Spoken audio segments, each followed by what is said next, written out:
Schools for the Deaf and the Blind. So my name is Robbin Clark, and I am the Expanded Core Curriculum Coordinator at the Utah Schools for the Deaf and the Blind. So my job is to supervise and to model instruction, all based on the Expanded Core Curriculum. What is STEM? So STEM stands for Science, Technology, Engineering, and Math. And I have to be honest, I kind of fell into STEM unexpectedly. I noticed that a lot of my students really struggled with having opportunities to get in on STEM. And as a mom, I go to plenty of STEM conferences with my children, I do the family nights, and I started to look around and I started to wonder, can my students do this? So I did a little bit of research, did a little bit of digging, and talked with STEM Utah and some other of our teachers, and I realized a lot of our students were being left out of typical or mainstream STEM activities, and I wanted to put an end to that because students with vision impairments have lots of abilities, and if it was just something holding them back, well, we could create accessibility for that.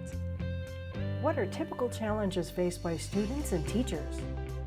So both teachers and students really struggle with having accessibility and creating accessibility to any of the STEM-related activities.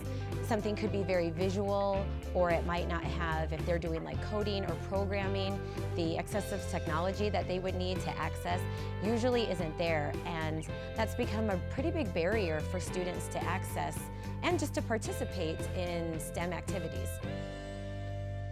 How can we modify STEM to create greater accessibility?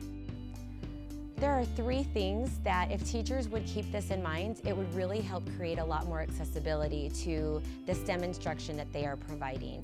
The first one is print accessibility, and print accessibility means having things in Braille or large print, tactile graphics, and then the third one is having a lot of hands-on opportunities to learn about things. A lot of people will pick up an object and show it to the class, and that can be very difficult for our students with low vision or no vision. So having another replica of the item, additional materials, ways that our students can get hands-on so that they develop meaningful concept development. Those three things really can help provide greater accessibility for STEM.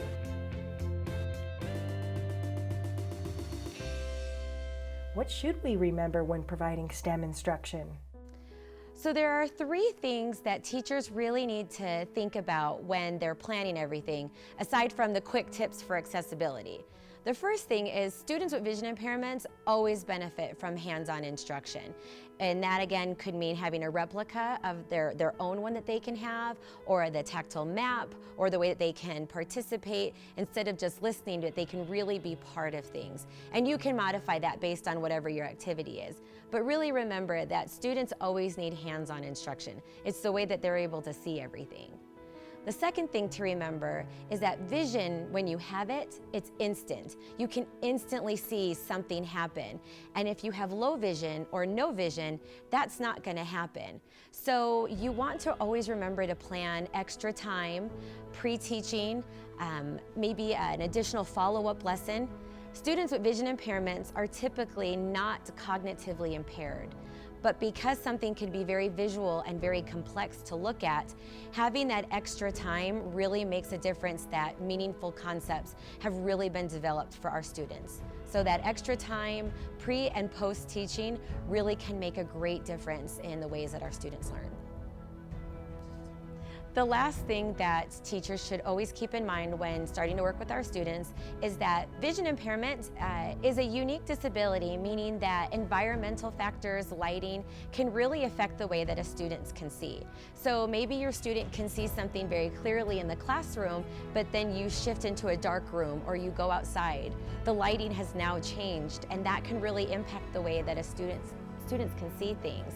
If you've never had a student with a vision impairment before, remember that vision impairment is a spectrum disorder, meaning that we have students at one end who have no vision and have never seen, leading all the way up to students who have a lot of usable vision, but you would never know that by looking at them or how much little or how much they have. So remember, just ask students ahead of time, can you see this? What can't you see? What can you see? What modifications would you like? I always encourage general ed teachers to be discreet with this. Some students can be a little embarrassed and some students feel very comfortable. But you always want to remember that lighting and environmental factors really matter. How can we best support our students? The thing that I hope most people realize is that students with vision impairments have abilities beyond measure. It just means we have to find creative ways or innovation and accessibility to unlock all of those abilities. I've had a blast watching my students learn robotics, coding, engineering projects. To this date, there hasn't been anything that we haven't figured out a way that they could understand. Let your students be the lead. Ask them what they need and watch them. That's probably the biggest way that I find what I need to do, is I watch my students. Now, tactile graphics, those things help. Accessibility with prints, those things help. But I love watching my students tinker around with their hands. And that's been the best part of this whole STEM opportunity. And we continue to do physics days, robotics, coding. So far, the sky is still the limit for all of the things that students with vision impairments can do when it comes to STEM.